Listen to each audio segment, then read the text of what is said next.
ဘုန်းကြီးညွှန်ကြားတဲ့အတိုင်းတကယ်အားထုတ်ကြည့်ရင်ကိုယ်တိုင်တွေ့မယ်ဆိုတာကိုတော့ဘုန်းကြီးတို့ကရဲရဲကြီးတောင်းခံပါတယ်ဒါပေမဲ့အာမထုရသေးလို့မယုံတဲ့သူတွေကိုတော့ဘုန်းကြီးတို့ကအပြစ်မတင်ပါဘူးဘာကြောင့်လဲဆိုတော့လူကမှကိုယ်တိုင်မတွေ့သေးတဲ့ဟာကိုမတွေ့တော့မယုံမဲလဲရှိနေမှာပေါ့ဘုန်းကြီးလည်းပြောရမယ်ဆိုရင်ဘုန်းကြီးတို့ကိုယ်တိုင်လည်းအစတုန်းကမယုံရပါဘူးပထုံမြို့မှာမင်းကွန်းစီတော်ဆရာတော်ဘုရားကြီးကဒီတိရိဓာကမ္မထာဟောကြားညွှန်ပြနေတယ်ဆိုတာကိုဘုန်းကြီးရှင်းဝါရ1293ခုနှစ်တုန်းကပေါ့လေအဲဒီတုန်းကကြားသိရပါတယ်အဲဒီတုန်းကဘုန်းကြီးစဉ်းစားဝေဖန်ကြည့်ခဲ့ပါတယ်သွားရင်သွားတယ်လို့မှတ်ရမယ်ဆိုပါတော့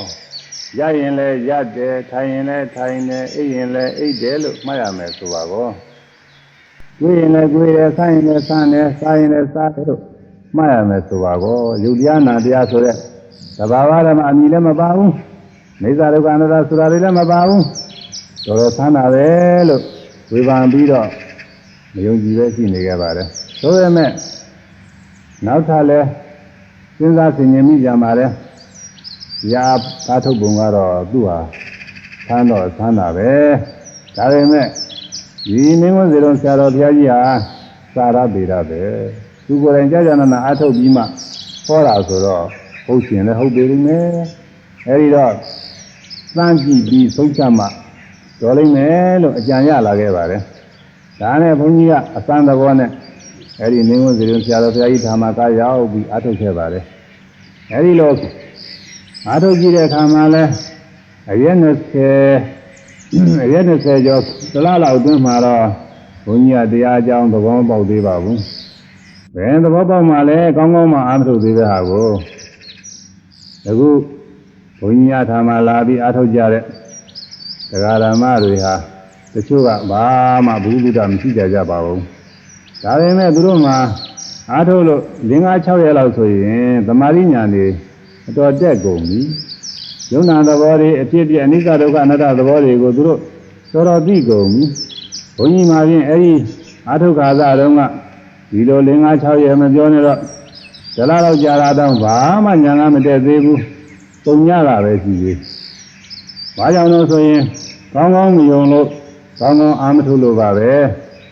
မယုံနာကယုံမှားမှုဝိသိကိစ္စនិဝရဏပဲသူကဝိပဿနာဉာဏ်ပညာဖြစ်နိုင်အောင်မဲ့ဖို့ကိုမရောက်နိုင်အောင်တားမြစ်တတ်ပါတယ်အဲ့ဒါကိုပယ်ချနိုင်ဖို့ရာအလွန်အရေးကြီးပါတယ်ဘုန်းကြီးမှာတော့အဲ့ဒီတုန်းကယုံမှားမှုကိုအကောင်းထင်နေလို့ကြောက်ပြီးတွေးတော့နေခဲ့ပါတယ်သွားတယ်ကိုယ်ရယ်ဆန်းတယ်ဒီလိုမှတ်နေရတာတွေဟာပညာတွေပဲအထေရပညာတွေကိုရှိနေတာပဲပရမတ်ကိုမရောက်သေးပါဘူးဒါတွေကိုမှတ်ဖို့ဆရာတော်ကြီးကပေးထားတာအခြေခံအနေနဲ့ပေးထားတာဖြစ်မှာပဲနောက်ကြတော့မှရုပ်တွေနာမ်တွေအသေးစိတ်ခွဲပြအောင်မှနဲ့ကျွဲစသည်ဖြင့်ညောတွေးစဉ်းစားနေခဲ့ပါတယ်ဘာမှလည်းအာမထုတ်ခဲ့ပါဘူးဒါကြောင့်ရက်20ကျော်လားလောက်ကြာပေမဲ့လို့ဘာမှသူချာဖြစ်ခဲ့ပါဘူးနောက်ကြမှအားထုတ်ရင်နဲ့အလိုလိုသဘောပေါက်လာပါတယ်သွားတယ်တွေးတယ်ဆန့်တယ်စသည်ဖြင့်ဘုံမူရာစိတ်မူရာတွေကိုဖြစ်တိုင်းလိုက်မှနေတာဟာအစအခြေခံနေမဟုတ်ဘူးအစလည်းဟုတ်တယ်အလယ်လည်းဟုတ်တယ်အဆုံးစီလည်းဟုတ်တယ်သိစရာတွေအလုံးကုန်နေပြီဘာမှမကြံတော့ဘူးဒါကြောင့်မြတ်စွာဘုရားကဒီတတိထံကိုဧကာယနာမေကတချူရီသောလမ်းအကြောင်းကြီးသောလမ်းလို့ဟောထားပြီးတာပဲလို့သဘောပေါက်လာပါတယ်အထုခါကမှာတော့သွားတယ်ကြွတယ်လမ်းတယ်ချတယ်ကျိုးရဆန့်တယ်စသည်ဖြင့်ဒီလိုကျမ်းစာအတိုင်းသာရှိမှနေရပါတယ်နောက်သမာဓိညာညလာတော့သွား6ပါးကပေါ်တိုင်းသောယုံနာတွေကိုအကုန်ရင်းသိလာပါတယ်စိတ်ကလေးတွေများတစ်ခုပြီးတစ်ခုဂုံကြောက်သွားလိုက်တာမရင်းဘူးလေးတွေဒီလိုကြာသွားတယ်လို့ပဲဒီနေ့ကြာပြရပါတယ်အာယုံတစ်ခုကပေါ်လာလိုက်အဲ့ဒါကိုပြီးတဲ့စိတ်ကလေးကပေါ်လာလိုက်အဲ့ဒါကိုရှင်းမှပြီးတဲ့စိတ်ကလေးကပေါ်လာလိုက်နဲ့ရှင်းစင်နောက်ဆင့်ပေါ်ပြီး ပြော့ပြော့သွားတာလေးတွေကိုအဆင့်ဆင့်တွေ့ပြီးနေရတယ်ခြေကအာယုံပြောက်သွားနောက်ကအပူကလေးပြောက်သွားနောက်ကရှေ့ကအာယုံပြောက်သွားနောက်ကအပူကလေးပြောက်သွားနဲ့ပြောက်သွားတာလေးတွေကိုတချို့က20တွေ့နေရတယ်တချို့ကတော့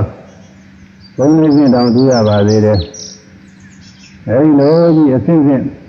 ပြောက်သွားတာကိုမပြတ်တွေ့နေရတယ်ဒီတော့ညောတယ်လို့ဆိုလမ်းကြမရှိတော့ဘူး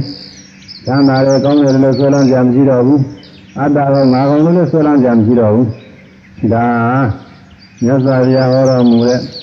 တတိပဌာန်လမ်းမယ်တကယ်ကိုကောင်းတဲ့လမ်းပါပဲအဲ့ဒါကိုတချို့လူတွေကကိုယ်တိုင်နဲ့ကြာကြာနာအားထုတ်မကြည့်ပဲနဲ့တောင်ပြောမြောက်ပြောနဲ့ပြောကြတယ်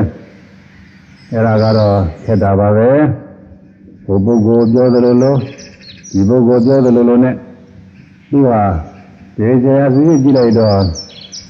မြတ်စွာဘုရားကိုဆွဆွဲရရောက်နေပါတယ်တတိယသုတ်တရားတော်ကိုပုခါရရောက်နေပါတယ်